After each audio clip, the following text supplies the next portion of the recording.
Hello everyone, this is Ghazala Haq and welcome to GH Biology. Today we are going to discuss all the previous year's questions of the chapter The Living World. So without wasting any time, let's get started. Let's read the first question. The question says, Herbarium, botanical gardens, museum, zoological parks and key are considered as. तो herbarium में बच्चों plants को preserve करके रखा जाता है, dry करके press करके हर्बेरियम शीट्स में रखे जाते हैं। बोटैनिकल गार्डन्स में भी प्लांट्स को कंजर्व करके रखा जाता है। Then we have museum. Museum में प्लांट्स को भी रखा जाएगा, एनिमल्स को भी रखा जाएगा प्रिजर्व करके। Next we have zoological parks जहाँ पे एनिमल्स को कंजर्व करके रखा जाता है। एंड लास्टली वी हैव की। की is a type of taxonomical tool which helps in the identification of organisms. तो बेसिकली यहाँ पे जितने भी चीज़ों के बारे में बात की जा रही है ये सब टैक्सोनॉमिकल टूल्स हैं या टैक्सोनॉमिकल एड्स हैं जो कि हेल्प करते हैं हमें टैक्सोनॉमिक स्टडीज़ में। किसी भी ऑर्गेनिज्म के टैक्सोनॉमिक हायरार्की को जानने के लिए हम इन टूल्स का इस्तेमाल करते हैं। तो अगर हम फर्स्ट ऑप्शन देखें trophic aid, this is incorrect. Environmental aid is also incorrect. Pollution aid is also incorrect. So the correct answer is option 4, taxonomical aids. The next question says, which of the following are true about the taxonomical aid key? तो सबसे पहले तो बच्चों हम लोग की के बारे में समझ लेते हैं। जैसा कि क्वेश्चन में ही दिया हुआ है कि की क्या है, एक टैक्सोनॉमिकल एड है। टैक्सोनॉमिकल एड्स का काम क्या होता है, ये हमें टैक्सोनॉमिक स्टडीज में हेल्प करती हैं, विच मीन्स ये हमें किसी भी ऑर्गेनिज्म के टैक्सोनॉमिक हायरार्की को जानने में मदद करते हैं। से फॉर एग्जाम्पल आपको एक ऑर्गेनिज्म मिला और आपको इसके बारे में कोई जानकारी नहीं है, आपको पता नहीं चल रहा है कि ये कौन सा ऑर्गेनिज्म है, तो इसके लिए आपको बहुत सारी कीज दी जाएंगी। कीज में basically pair of contrasting characters present होते हैं। इसे और सिंपल भाषा में हम इस तरह से समझ सकते हैं कि से फॉर एग्जांपल आपको पहली की दी गई जिसमें आपको पूछा गया कि क्या इस ऑर्गेनिज्म के पास विंग्स प्रेजेंट है या फिर विंग्स एब्सेंट है। तो आप ऑर्गेनिज्म को देखकर चूज करोगे। से फॉर एग्जांपल विंग्स प्रेजेंट है तो आप बोलोगे कि विंग्स प्रेजेंट है। तो आपको फिर दूसरी की दी जाएगी। दूसरे की में से फॉर एग्जांपल आपको पूछा गया कि इस ऑर्गेनिज्म की जो विंग्स है क्या वो ब्लैक कलर की है या फिर ग्रीन कलर की है। तो फिर सपोज आपने चूज किया ग्रीन कलर की है। इस तरह से आपको नेक्स्ट कीज तक ले जाया जाएगा जब तक कि ऑर्गेनिज्म की करेक्ट आइडेंटिफिकेशन ना हो जाए। तो मेनली ये बेस्ड होता है ऑर्गेनिज्म की सिमिलैरिटी और डिसिमिलैरिटी के ऊपर, और हमें उसकी टैक्सोनॉमिक हायरार्की को स्टडी करने में हेल्प करता है। अब यहाँ पे ये भी जानना ज़रूरी है कि की में ये जो पेयर ऑफ कंट्रास्टिंग कैरेक्टर्स आपको दिए गए हैं इसे हम बोलते हैं कपलेट। और की के हर एक स्टेटमेंट को, जैसे पहले की में विंग्स प्रेजेंट विंग एब्सेंट है, तो इन हर एक स्टेटमेंट को हम लोग बोलेंगे लीड। अब चलते हैं स्टेटमेंट की तरफ। पहला स्टेटमेंट कहता है keys are based on similarities and dissimilarities, तो ये बिल्कुल करेक्ट होगा। देन की इज एनालिटिकल इन नेचर, की के बेसिस पे हम एनालिसिस कर सकते हैं ऑर्गेनिज्म की, तो बिल्कुल ये एनालिटिकल होगा नेचर में। Next one is keys are based on the contrasting characters in pair called couplet, तो अभी जस्ट हम लोगों ने डिस्कस किया कपलेट के बारे में, ये भी सही होगा। Next one is same key can be used for all taxonomic categories. अब जितने भी टैक्सोनॉमिक कैटेगरीज हैं, we have how many taxonomic categories, 7, starting from kingdom to species. तो हर टैक्सोनॉमिक कैटेगरी के लिए सेम की यूज नहीं किया जाता, तो ये जो स्टेटमेंट है ये इनकरेक्ट हो जाएगा। Next statement says each statement in the key is called lead, तो हम लोगों ने अभी जस्ट देखा है कि हर एक स्टेटमेंट को लीड कहा जाता है, तो यहाँ पे डी को छोड़कर सारा स्टेटमेंट सही होगा। So look at the third option which says A B C and E only, so the correct option here is option 3। Next question says which one of the following belongs to the family Muscidae? तो यहाँ पे options दिए हुए हैं cockroach, housefly, Firefly and grass hopper. अगर हम class की बात करें तो ये सारे ही ऑर्गेनिज्म क्लास इंसेक्टा को बिलोंग करते हैं। अब चलते हैं फर्स्ट ऑप्शन की तरफ विच इज कॉकरोच। तो कॉकरोच मस्किडी फैमिली को नहीं, ये बिलोंग करता है ब्लाटिडी फैमिली को, तो कॉकरोच इनकरेक्ट हो जाएगा। Next we have house fly. House fly of course belongs to Muscidae family, तो ये करेक्ट होगा। Next we have firefly. Firefly incorrect होगा क्योंकि फायरफ्लाई बिलोंग करता है लैम्पायरिडी फैमिली को।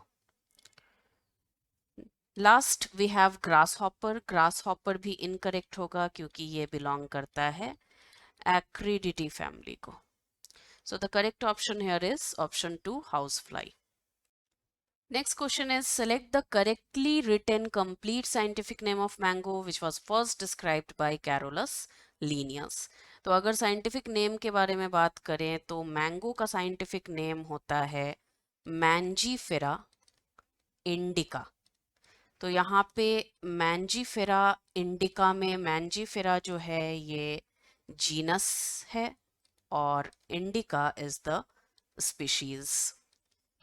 और क्योंकि कैरोलस लीनियस ने इसे फर्स्ट डिस्क्राइब किया था तो लीनियस के सरनेम के कुछ इनिशियल लेटर्स हम लिखेंगे जैसे कि लिन।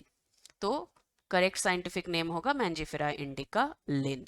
तो अगर ऑप्शन 1 की तरफ चले तो इसमें भी मैंजीफेरा इंडिका दिया हुआ है पर स्पीशीज के सारे लेटर्स हमेशा स्मॉल होंगे, तो यहाँ पे इंडिका का आई कैपिटल है इसलिए ये इनकरेक्ट हो जाएगा।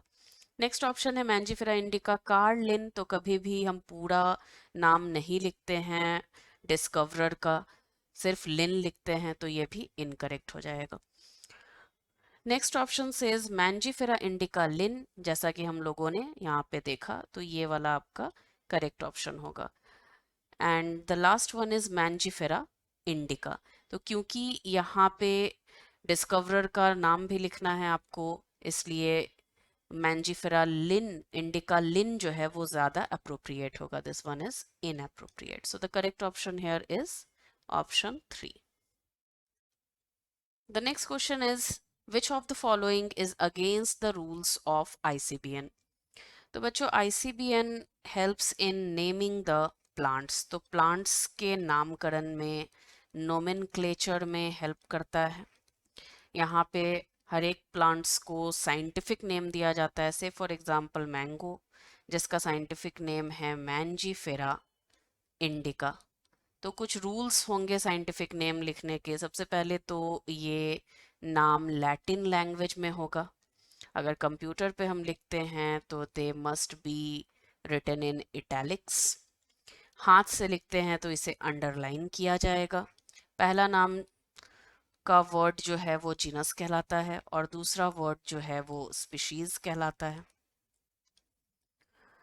जीनस का फर्स्ट लेटर हमेशा कैपिटल होगा और बाकी सारे लेटर स्मॉल, स्पीशीज के सारे लेटर्स स्मॉल होंगे।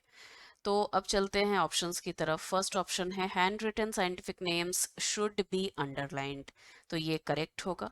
Next option every species should have a generic name and specific epithet, मतलब पहला जीनस होगा और दूसरा वर्ड जो है वो स्पीशीज होगा, तो ये भी करेक्ट है। Third option scientific names are in Latin and should be italised और इटैलिसाइज्ड, तो ये भी करेक्ट है। फोर्थ ऑप्शन में दिया है generic and specific names should be written starting with small letters, तो ये इनकरेक्ट है क्योंकि जब जेनरिक नेम, जब जीनस लिखते हैं हम लोग तो पहला लेटर कैपिटल होगा। So this one is incorrect. So the correct option here is option 4। The next question is the contrasting characteristics generally in a pair used for identification of animals in taxonomic key are referred to as। तो बच्चों सबसे पहले तो यहाँ पे देख लेते हैं, जैसा कि हमने ऑलरेडी डिस्कस किया हुआ है, टैक्सोनॉमिक की क्या है। टैक्सोनॉमिक की एक तरह का टैक्सोनॉमिक एड है, टूल है, जो कि टैक्सोनॉमिक स्टडीज को आसान बनाता है, हमें हेल्प करता है ऑर्गेनिजम्स की टैक्सोनॉमिक हायरार्की जानने में। अब की is mainly based on pair of contrasting characters. और ये जो पेयर ऑफ कंट्रास्टिंग कैरेक्टर्स हैं इन्हें हम कपलेट कहते हैं। इस कपलेट में हर एक कपलेट में 2 स्टेटमेंट होंगी। हर एक स्टेटमेंट को हम लीड कहते हैं। तो क्वेश्चन में हमें पूछा जा रहा है कि कंट्रास्टिंग कैरेक्टरिस्टिक्स जनरली पेयर में ऑकर करते हैं, used for identification of animal. इस कंट्रास्टिंग कैरेक्टरिस्टिक्स को जो कि पेयर में ऑकर करते हैं हम क्या कहते हैं? तो इसे हम कपलेट कहते हैं। सो the correct option here is option 2, couplet. The next question says match the items given in column 1 with those in column 2 and select correct option given below. तो column 1 में सबसे पहले हमें दिया हुआ है हर्बेरियम। हर्बेरियम में क्या होता है? हर्बेरियम में प्लांट्स को प्रिजर्व करके रखा जाता है, ड्राई करके प्रेस करके हर्बेरियम शीट्स में प्रिजर्व करके रखा जाता है। तो अगर हम यहाँ पे मैच करें तो herbarium matches correctly with third statement of column 2. It is a place where dried and pressed plant specimens mounted on sheets, herbarium sheets, are kept. Next we have key.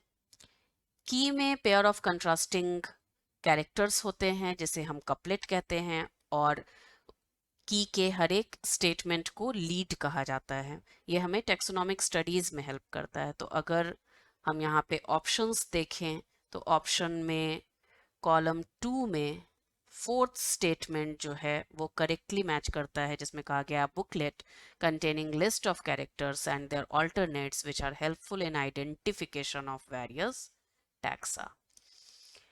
Next we have museum. Museum में plants और animals को preserve करके रखा जाता है। तो अगर हम कॉलम 2 के स्टेटमेंट्स देखें तो it correctly matches with statement 1. It is a place having a collection of preserved plants and animals. Lastly we have catalogue. Catalogue is nothing but a list जहाँ पे उस पर्टिकुलर एरिया के सारे organisms का brief description होगा। तो it correctly matches with statement 2 of column 1, which says a list that enumerates methodically all the species found in an area with brief description aiding identification. Brief description होगा जिससे identification में हमें मदद मिलेगी। तो अगर options की तरफ चलें तो the correct option here is option 4. The next question is, nomenclature is governed by certain universal rules. Which one of the following is contrary to the rules of nomenclature? Contrary. Okay, so in this question we'll apply the logic of previously solved question only. चलते हैं first option की तरफ। Option 1 में दिया हुआ है the first word in a biological name represents the genus name and the second is a specific epithet. तो ये सही है क्योंकि पहला वर्ड जीनस, दूसरा स्पीशीज होता है। The names are written in Latin and are italicised. ये भी बिल्कुल सही है, लैटिन लैंग्वेज में लिखा जाएगा और इटैलिक्स में होगा। थर्ड ऑप्शन है when written by hand the names are to be underline. तो ऑफकोर्स हम लोग अंडरलाइन करते हैं जीनस और स्पीशीज को अलग अलग से। लास्ट ऑप्शन में दिया है biological names can be written in any language. No, it can not be written in any language, it must be written in Latin only. So यहाँ पे पूछा गया कि कॉन्ट्रैरी टू द रूल्स, जो कि रूल को फॉलो नहीं कर रहा है। तो ये जो लास्ट ऑप्शन है ये रूल को फॉलो नहीं कर रहा है, it is against the rule. So this is the correct option. अगला क्वेश्चन कहता है the label of a herbarium sheet does not carry information on. तो जब भी हम हर्बेरियम शीट बनाते हैं, हर्बेरियम शीट्स क्या है? हर्बेरियम शीट्स में जनरली प्लांट को ड्राई करके कंप्रेस करके स्टिक किया जाता है, और इसमें जनरली कुछ इंफॉर्मेशंस प्रेजेंट होती हैं, जैसे किसने प्लांट को कलेक्ट किया, so name of the collector, किस डेट में प्लांट को कलेक्ट किया गया है, किस जगह पे प्लांट को कलेक्ट किया गया है, और उस प्लांट का लोकल नेम क्या है, तो ये सारी इंफॉर्मेशंस यहाँ पे दी जाती हैं। अब चलते हैं ऑप्शन की तरफ। ऑप्शन 1 में दिया है डेट ऑफ कलेक्शन, बिल्कुल ये लेबल होगा हर्बेरियम में, नेम ऑफ कलेक्टर भी होगा, लोकल नेम भी दिया जाएगा, but height of the plant is not mentioned because height of the plant can vary, so it is not mentioned in the herbarium sheet. So the correct option here is option D. The next question is study the four statements given below and select the two correct ones out of them. तो पहला statement कहता है definition of biological species was given by Ernest Mayr. तो सबसे पहले तो समझ लेते हैं biological species क्या है. Biological species are actually the members of a population जिसके पास पोटेंशियल होती है इंटरब्रीडिंग की, मतलब मेटिंग की. So with potential to interbreed. तो बिल्कुल अर्नेस्ट मेयर साहब ने बायोलॉजिकल स्पीशीज का कॉन्सेप्ट दिया था, तो ये स्टेटमेंट करेक्ट होगा. Next statement is photo period does not affect reproduction in plant. तो प्लांट में रिप्रोडक्टिव पार्ट कौन सा है? फ्लावर है, और प्लांट में फ्लावर बनेगा या नहीं बनेगा, फ्लावरिंग रिस्पॉन्स शो होगा या नहीं होगा, ये डिपेंड करता है फोटो पीरियड पे, मतलब लाइट के पीरियड पे. Some plants flower in short day light, some plants flower in long day light. तो फ्लावरिंग इंड्यूस होता है लाइट के पीरियड के वजह से, इसलिए photoperiod of course reproduction को अफेक्ट करेगा प्लांट में. तो ये वाला इनकरेक्ट हो जाएगा. Next statement is binomial nomenclature system was given by R.H. Whittaker. तो R.H. Whittaker साहब ने हमें दिया था 5 किंगडम क्लासिफिकेशन सिस्टम, जिसमें प्लांटी, मोनेरा, एनिमेलिया, फंजाई और प्रोटिस्टा आ जाएंगे. बाइनोमियल नोमेनक्लेचर दिया हुआ है कैरोलस लीनियस के द्वारा, तो ये भी इनकरेक्ट हो जाएगा. फोर्थ स्टेटमेंट है इन unicellular organisms reproduction is synonymous with growth. तो ग्रोथ का मतलब क्या होता है? ग्रोथ का मतलब है सेल का नंबर बढ़ना, इंक्रीज इन सेल नंबर. और जब यूनिसेलुलर ऑर्गेनिज्म में रिप्रोडक्शन होगा, से फॉर एग्जांपल बैक्टीरिया रिप्रोड्यूस कर रहा है by means of binary fission, we have one bacterial cell, it undergoes binary fission and then we have 2 bacterial cell. तो यहाँ पे क्या हो रहा है? रिप्रोडक्शन भी हो रहा है और सेल का नंबर भी बढ़ रहा है. सो reproduction is similar with growth, so this statement is correct. तो यहाँ पे 1 और 4 करेक्ट है. So the correct option here is option C, 1 and 4. Let's read the next question, which says which one of the following is not a correct statement. तो पहला statement है herbarium houses dried, pressed and preserved plant specimens. तो of course herbarium में इसी तरह से plant specimen को रखा जाता है, तो ये बिल्कुल correct होगा. नेक्स्ट स्टेटमेंट है botanical gardens have collection of living plants for reference. Of course इसमें लिविंग प्लांट्स होते हैं, तो ये भी करेक्ट होगा. Third one is a museum has collection of photographs of plants and animals. तो म्यूजियम में प्लांट्स और एनिमल्स के सिर्फ फोटोग्राफ नहीं होते, the organisms as a whole they are present in preserved condition. तो ये जो ऑप्शन है जो कहता है सिर्फ फोटोग्राफ्स होंगे, तो ये इनकरेक्ट है. The fourth option is key is the taxonomic aid for identification of specimen. तो of course key एक taxonomic tool है, aid है जो organism को identify करने में help करता है. तो यहाँ पे not a correct पूछा गया है, so the correct option here is option 3. अगला क्वेश्चन कह रहा है which one of the following is common to multicellular fungi, filamentous algae and protonema of mosses. तो यहाँ पे फर्स्ट ऑप्शन है डिप्लॉन्टिक लाइफ साइकिल. तो अगर हम फंगस के बारे में बात करें तो fungi usually have haplontic life cycle. अगर हम फिलामेंटस एल्गी के बारे में बात करें तो एल्गी के पास तीनों तरह के लाइफ साइकिल होते हैं जो हम प्लांट किंगडम में पढ़ते हैं, that is haplontic, diplontic and haplo diplontic. अगर हम मॉस के बारे में बात करें तो मॉसेस के पास भी हैप्लोडिप्लॉन्टिक लाइफ साइकिल होगा। तो ये ऑप्शन जो है इनकरेक्ट हो जाता है। सेकंड ऑप्शन है मेंबर्स ऑफ किंगडम प्लांटी। तो एल्गी और मॉस ये तो बिलोंग करते हैं प्लांटी किंगडम को, लेकिन फंगस का अपना खुद का किंगडम है, फंजाई किंगडम। तो ये भी इनकरेक्ट हो जाएगा। Third one is mode of nutrition. अब एल्गी और मॉस क्योंकि ये प्लांट्स हैं, ये अपना खाना खुद बना सकते हैं, तो इनका मोड ऑफ न्यूट्रिशन क्या होगा? ऑटोट्रॉफिक। फंगस का मोड ऑफ न्यूट्रिशन क्या होगा? हेट्रोट्रॉफिक। तो मोड ऑफ न्यूट्रिशन में भी ये सारे डिफर करेंगे। Fourth one is multiplication by fragmentation.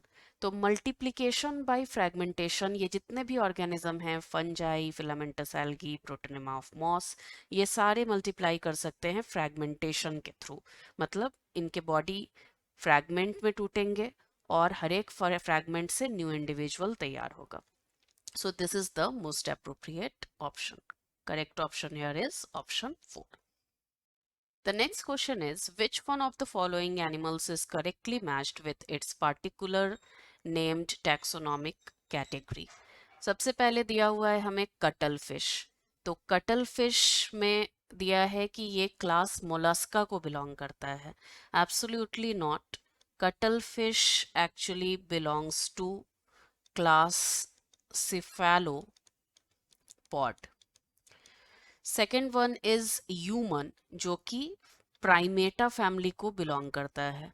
This is also incorrect because humans belong to family Hominidae. Third one says house fly Musca order को belong करता है, तो ये भी इनकरेक्ट है क्योंकि हाउस फ्लाई बिलोंग करेगा डिप्टेरा ऑर्डर को। The fourth option is tiger belongs to the species tigris. तो अगर हम टाइगर का साइंटिफिक नेम देखें तो genus is Panthera and species is Tigris. So this is the correct option. Option 4 is the correct one. The next question is, biological organization starts with. तो biological organisation के बारे में अगर हम बात करें तो हमारा कॉमन जनरल सेंस क्या कहता है कि सेल्स कंबाइन होके टिश्यूज बनते हैं, टिश्यूज कंबाइन होके ऑर्गन बनाएगा, ऑर्गन्स कंबाइन होकर के ऑर्गन सिस्टम बनाएंगे और फिर पूरा का पूरा ऑर्गेनिज्म तैयार होता है. But in reality, before cell also, the biological organization starts with submicroscopic molecular level. That means the biological organization starts with biomolecules. कितने सारे biomolecules हमें पता है? Proteins होगा, then we have lipids, next one is carbohydrate, and lastly we have nucleic acid. तो ये चारों biomolecules मिलके हमारे सेल के अंदर सेल ऑर्गेनेल्स बनाएंगे. And after the cell organelle formation is completed, say for example lipid, it will help in cell membrane formation. So all the biomolecules are actually helping in the formation of cell. तो यहाँ पे correct option क्या हो जाएगा? Option A, जिसमें दिया हुआ है सब माइक्रोस्कोपिक मॉलिक्यूलर लेवल, जिसका मतलब है biomolecules. The next question is, the living organisms can be unexceptionally distinguished from the non-living things on the basis of their ability for.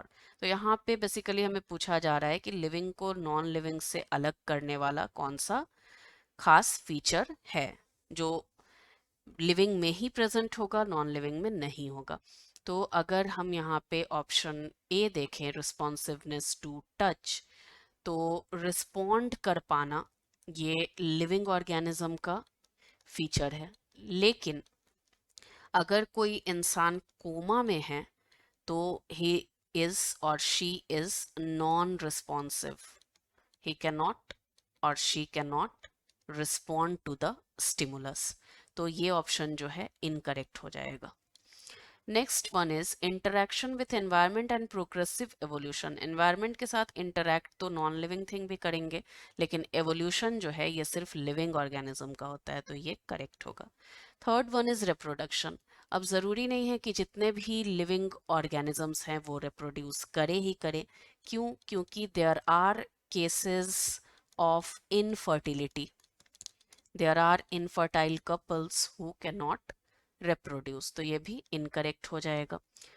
Fourth one is growth and movement.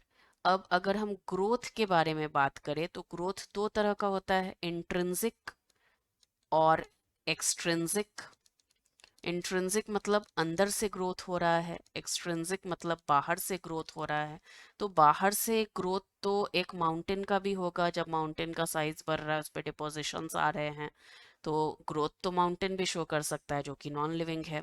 अगर हम movement की बात करें तो एक कार भी move कर सकता है जो कि नॉन लिविंग है, तो ये पिक्यूलियर फीचर नहीं है लिविंग का, तो ये भी इनकरेक्ट हो जाएगा। So the correct option is option B. The next question is, which one of the following is an example of negative feedback loop in humans? तो नेगेटिव फीडबैक लूप को सबसे पहले समझते हैं। Negative feedback loop actually help करता है हमारे body में होम्योस्टेसिस को मेंटेन करने में। होम्योस्टेसिस क्या है? बॉडी का कांस्टेंट इंटरनल एनवायरनमेंट है जिसे नेगेटिव फीडबैक लूप के थ्रू मेंटेन किया जाएगा। से फॉर एग्जांपल हमारे बॉडी का जो टेम्परेचर है वो हमेशा कांस्टेंट रहता है, दैट इज़ 37 डिग्री सेंटीग्रेड, भले ही बाहर बहुत ज़्यादा गर्मी हो या बहुत ज़्यादा ठंड हो। इसे मेंटेन रखने का काम कौन करता है? हमारे बॉडी का mechanism, that is negative feedback loop. अब अगर बाहर बहुत ज़्यादा कोल्ड है तो अंदर कोशिश करना होगा कि हीट को रिटेन किया जा सके। इसके लिए क्या किया जाता है? हमारे स्किन के कांटेक्ट में जो ब्लड वेसल्स हैं उसके डायामीटर को कम कर दिया जाएगा ताकि ब्लड का फ्लो जो है इस ब्लड वेसल के थ्रू वो भी कम हो जाए। जब लेस ब्लड फ्लो करेंगे ब्लड वेसल के थ्रू तो ब्लड से होने वाले हीट लॉस भी कम होंगे, क्योंकि जनरली क्या होता है, ब्लड वेसल स्किन के कांटेक्ट में है, ब्लड जब फ्लो करता है तो जितना ज़्यादा ब्लड फ्लो करेगा उतना ज़्यादा हीट ब्लड से रिलीज होगा, स्किन के थ्रू बाहर चला जाएगा। तो अगर कम ब्लड फ्लो कर रहा है तो हीट लॉस भी कम होगा।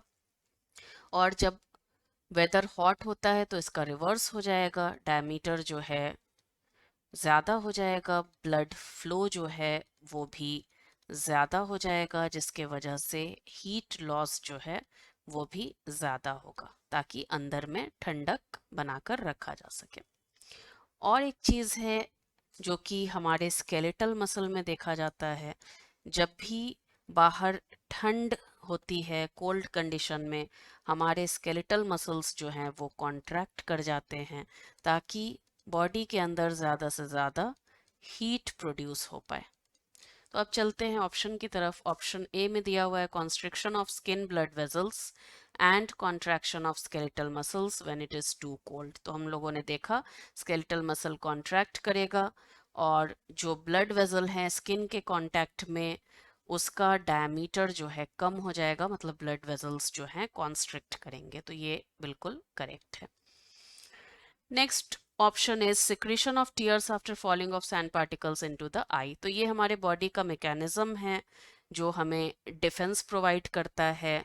जब भी आंख में कुछ कचरा चला जाता है तो हमारे टीयर ग्लैंड्स टीयर सिक्रीट करेंगे, but it has no association with the negative feedback loop, तो ये इनकरेक्ट हो जाएगा। Third one is salivation of mouth at the sight of delicious food. तो ये हम लोगों ने ऑलरेडी पढ़ रखा है, एक तरह का रिफ्लेक्स एक्शन है, तो न्यूरॉन से ब्रेन से रिलेटेड है, so this is also not coming under negative feedback loop.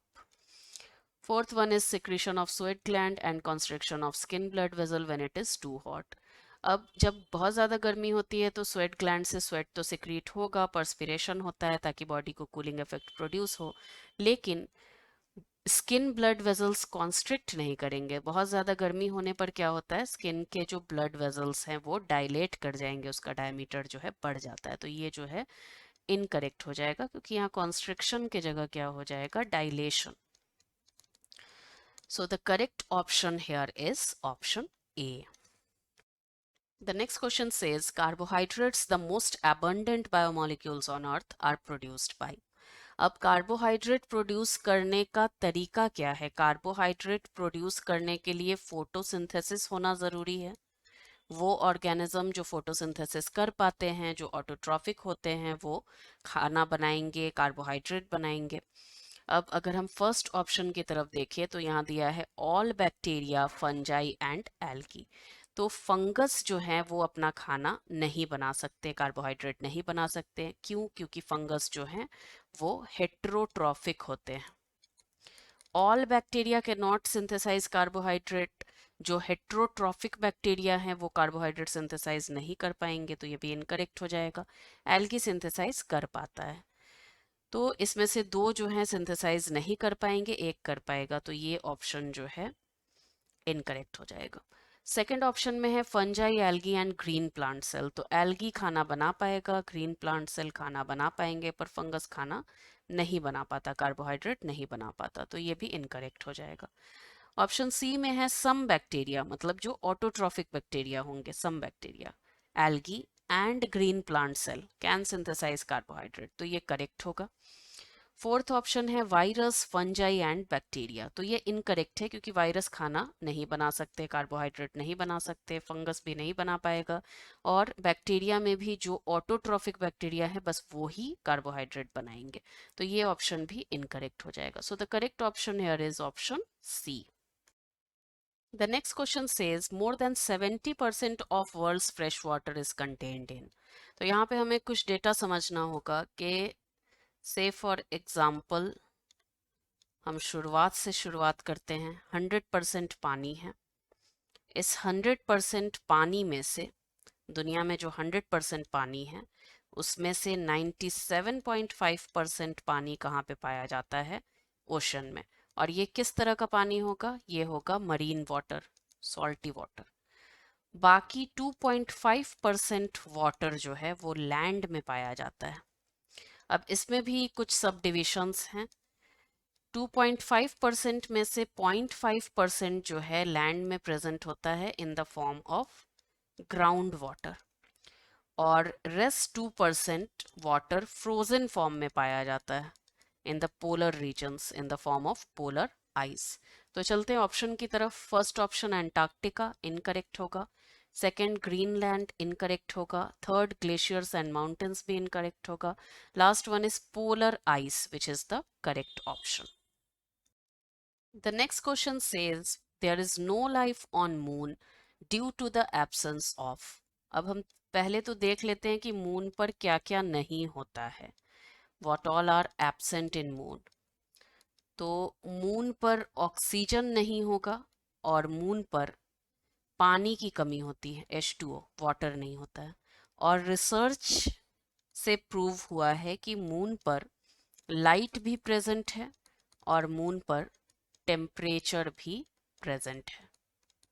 तो क्वेश्चन में हमें पूछा गया है कि मून पर लाइफ नहीं है, किस चीज़ के कमी के वजह से। तो सबसे पहले तो टेम्परेचर और लाइट, ये दोनों ऑप्शन ओवर रूल्ड हो जाएंगे। बचा ऑक्सीजन और वाटर। अब ऑक्सीजन नहीं भी हो तो भी एनेरोबिक ऑर्गेनिजम्स मून पर रह सकते हैं, पर अगर पानी ना हो तो न तो एरोबिक ऑर्गेनिज्म प्रेजेंट होंगे, न तो एनेरोबिक ऑर्गेनिज्म प्रेजेंट होंगे। तो सबसे बेसिक नेसेसिटी क्या है? पानी, because we all know water is the chief constituent of our cell. So the correct option here is option B. Let's read the next question which says reason of diversity in living being is. तो diversity का मतलब होता है variation, और living organism में variation generally mutation की वजह से होता है। म्यूटेशन क्या है? Mutation is the change in are DNA. तो हमारे डीएनए में चेंज होंगे, उसे हम लोग म्यूटेशन कहते हैं। अब इन म्यूटेशन को सेलेक्ट करना होगा किसे? नेचर को. Nature must select these mutation. If these mutations are selected by nature, then what happens is we evolve. अब ये सारा चीज होने में, एवोल्यूशन होने में बहुत टाइम लग जाता है. It is not a short term process, it is a very long term process. तो पहला ऑप्शन कहता है म्यूटेशन. म्यूटेशन आंसर हो सकता है, लेकिन म्यूटेशन को नेचर को सेलेक्ट करना होगा, तभी हम इवॉल्व होंगे, और इसी के वजह से डाइवर्सिटी होता है. तो ये मोस्ट अप्रोप्रिएट नहीं है, इसलिए इनकरेक्ट हो जाएगा. नेक्स्ट है ग्रेजुअल चेंज, धीरे धीरे चेंज होता है, ये हो सकता है. और ऑप्शंस की तरफ चलते हैं. थर्ड ऑप्शन है लॉन्ग टर्म एवोल्यूशनरी चेंज, ये सबसे ज़्यादा अप्रोप्रिएट है. लॉन्ग टर्म में एवोल्यूशनरी चेंज हो रहा है, एवोल्यूशन हो रहा है. Fourth one is short term evolutionary change, तो कभी भी शॉर्ट टर्म में नहीं होगा, क्योंकि सी सबसे ज़्यादा अप्रोप्रिएट है, तो बी भी इनकरेक्ट हो जाएगा. So the correct option here is option C. Let's see the next question. First life on earth was. अब सबसे पहले हमें जानना होगा कि फर्स्ट लाइफ जो है अर्थ पर, वो ओरिजिनेट कहाँ पे किया. So first life on earth originated in sea. क्यों सी में? क्योंकि सी में प्रेजेंट थे बहुत ज़्यादा ऑर्गेनिक मैटर. इस ऑर्गेनिक मैटर को तोड़कर, इनका ब्रेकडाउन करके, इनको कन्वर्ट किया गया सिंपलर फॉर्म में, और उससे इन ऑर्गेनिजम्स ने न्यूट्रिशन लिया. और ये जितने भी ऑर्गेनिजम्स थे, they all belong to anaerobes. अब चलते हैं ऑप्शंस की तरफ. फर्स्ट ऑप्शन कहता है साइनोबैक्टीरिया. साइनोबैक्टीरिया नहीं होगा. क्यों? क्योंकि साइनोबैक्टीरिया अपना खाना खुद बना सकता है, इसे किसी चीज़ को तोड़ने की ज़रूरत नहीं है. It is autotrophic. First life on earth was not autotrophic but heterotrophic, जो कि न्यूट्रिशन ले रहे थे सी में प्रेजेंट ऑर्गेनिक मैटर से. तो ये इनकरेक्ट हो जाएगा. Next one is chemoheterotrophs, which is till now correct. Third option is autotroph, again autotroph नहीं होगा. Fourth one is photoautotroph, again autotroph नहीं होगा. So the correct option here is option B. Next question says relative biological effectiveness RBE is usually referred to damages caused by. तो सबसे पहले तो RBE को समझ लेते हैं. RBE एक रेशियो है, एक रिलेटिव वैल्यू है. It is the ratio of what? It is the ratio of radiation which is being studied, जिसके बारे में हम पढ़ रहे हैं, and the standard radiation which is producing the same effect as is produced by the radiation being studied. तो ये एक रिलेटिव वैल्यू है. जनरली क्या करता है आरबीई? आरबीई मेजर करता है रेडिएशन से होने वाले डैमेज को. डैमेज कहाँ पे हो रहा है? हमारे बायोलॉजिकल टिश्यू में हो रहा है, क्योंकि जब भी रेडिएशन का एक्सपोजर होता है, बायोलॉजिकल टिश्यू जो है वो डैमेज हो सकते हैं. तो आरबीई इसी चीज़ को स्टडी करता है. अब चलते ऑप्शन की तरफ. पहला ऑप्शन है लो टेम्परेचर. लो टेम्परेचर में रेडिएशन होगा ही नहीं या बिल्कुल कम होगा, तो ये वाला ऑप्शन जो है इनकरेक्ट हो जाएगा. Second option is high temperature. High temperature पे रेडिएशन ज़्यादा होगा, तो ये मोर और लेस करेक्ट हो सकता है. Next one is encephalitis. Encephalitis is a disease. It is not related to radiation, so this is incorrect. Fourth option is radiation. तो ये हो सकता है most appropriate answer. क्यों? क्योंकि हाई टेम्परेचर में रेडिएशन तो होंगे, लेकिन that radiation is because of sun. That radiation is solar radiation which is less damaging. The damaging radiation which is studied in RBE are the other radiations apart from solar radiation. So this is the most appropriate answer. Correct answer is option D. Moving on to the next one, which says the most important feature of all living system is to. पहला option है utilize oxygen to generate energy. अब ये ज़रूरी नहीं है. जो aerobe हैं वो तो ऑक्सीजन को यूटिलाइज करके एनर्जी बनाएंगे, but what about the anaerobe? Even without oxygen they can produce energy. So this is incorrect. Second option says replicate the genetic information.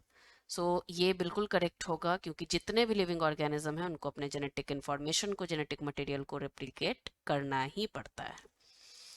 Next one is produce gametes. ये भी incorrect हो जाएगा क्योंकि बहुत सारे living organism हैं जो gamete ना प्रोड्यूस करके स्पोर प्रोड्यूस कर लेंगे. Spore will germinate to give rise to new individual. Last one is utilise solar energy for metabolic activities. अगर प्लांट्स है, उसे खाना बनाना है, खाना बनाना, फोटोसिंथेसिस करना, that is their metabolic activity, तो उसके लिए तो ज़रूरी है सोलर रेडिएशन. लेकिन हम लोग बिना सोलर रेडिएशन के भी अपना मेटाबॉलिक एक्टिविटी शो कर सकते हैं. So this is also incorrect. So the correct option here is option B.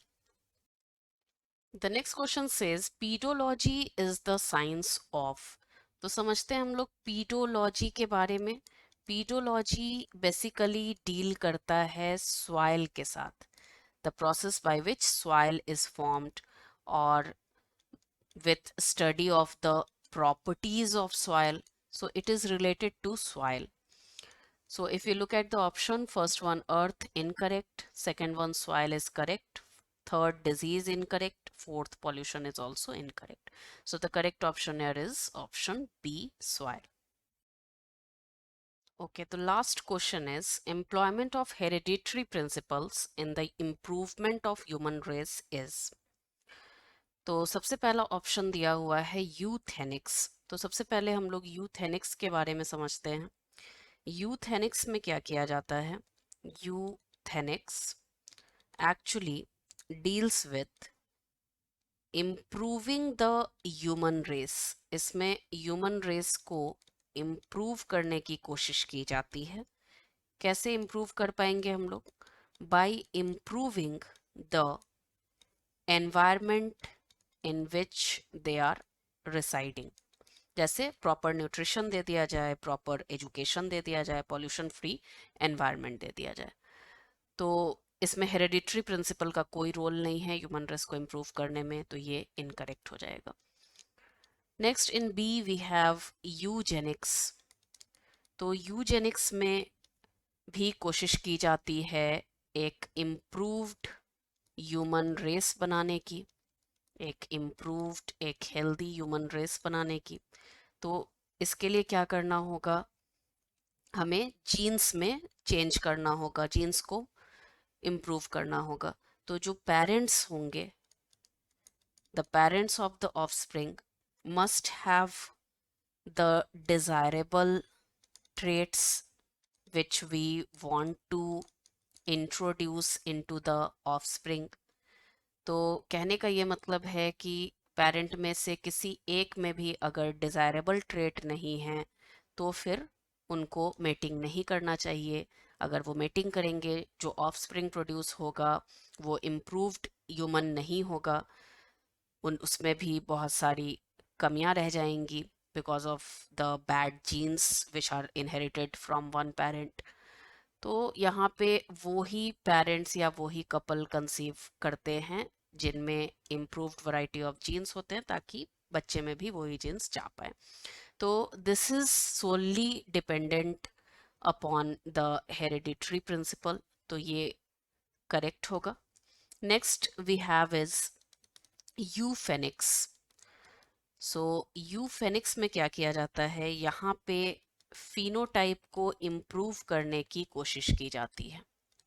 से फॉर एग्जाम्पल किसी को एक जेनेटिक डिफेक्ट है, से for example type 1 diabetes. So the person will be given insulin. Insulin देकर उसके फिनोटाइप को इम्प्रूव किया जाएगा, उसको डायबिटीज से छुटकारा दिलाने की कोशिश की जाएगी. So this is euphenics. The last one is ethnology. तो ethnology एक तरह का scientific study है.